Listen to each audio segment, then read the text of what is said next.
Thank you so much Bhavya. ఇక్కడ జ్యోతి ప్రజ్వలన చేస్తుంటే ప్రార్థనా గీతం పాడినందుకు థ్యాంక్ యూ సో మచ్.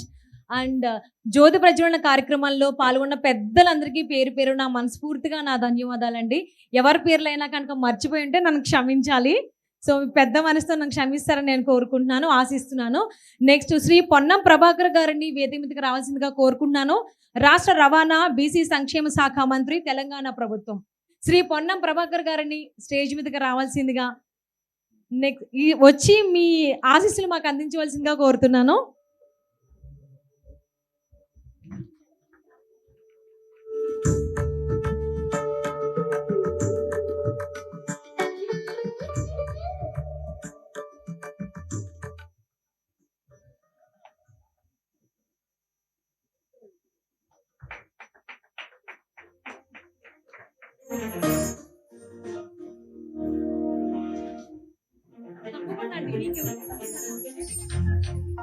పెద్దలు కృష్ణప్రసాద్ గారికి అభినందనలు. అదేవిధంగా స్వతంత్ర టీవీ 4 సంవత్సరాల నుంచి 5వ సంవత్సరంలోకి అడుగెడుతున్నటువంటి శుభ సందర్భంలో అందులో పనిచేస్తున్నటువంటి మరి పాత్రికేయులందరికీ కూడా హృదయపూర్వక శుభాకాంక్షలు. ప్రేక్షకులందరికీ కూడా మరి ఈ సందర్భంగా అభినందన తెలియజేస్తూ 4 సంవత్సరాల కాలంలో అనేకమైనటువంటి ఒడిదుడుకులు చూసి ఉంటారు.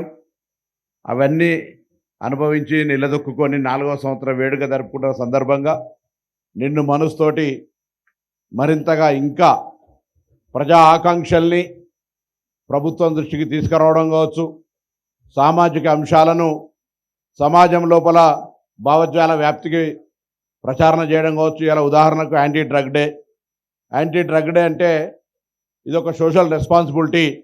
అటువంటి కార్యక్రమాలను మీరు ఎత్తుకోవడం ద్వారా కూడా ప్రజలు హర్షించేటువంటి సందర్భం ఉంటుంది.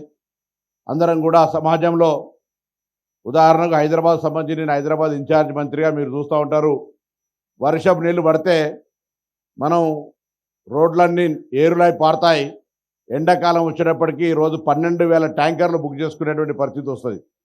సో అటువంటి అనేక అంశాలను ప్రజల్లో చైతన్యపరిచేటువంటి సామాజిక అంశాల్లో కూడా స్వతంత్ర టీవీ పొలిటికల్గా లేదా ప్రజల అంశాలు రాజకీయపరమైన లేదా గ్యాసిప్స్కు సంబంధించి లేదా సినిమాకు సంబంధించి ఎన్ని రకాల కంటెంట్, ఒక భోజనం చేస్తే ఎన్ని రకాల అన్నంతో పాటు ఎన్ని కూరలు, ఆ కూరలు అనడానికి ఎన్ని అంశాలు అవసరం పడుతుందో టీవీ ఛానల్ నడవడానికి కూడా అన్ని అవసరాలు పడతాయి. అందులో కొంత సామాజిక స్పృహ కలిగినటువంటి ఇటువంటి ప్రజలకు అవసరమై రేపు భవిష్యత్తు తరానికి ఉపయోగపడేటువంటి అంశాలను అందులో జోడించినట్లయితే 4 కాలాల పాటు ప్రజలు దాన్ని ఎప్పుడు కూడా జ్ఞాపకం ఉంచుకునే అవకాశం ఉంటుందని మనవి చేస్తూ మీ అందరికీ కూడా మరి కృష్ణప్రసాద్ గారికి మిగతా అందరికీ కూడా హృదయపూర్వకంగా అభినందనలు, శుభాకాంక్షలు చెప్తూ సెలవు తీసుకుంటాను.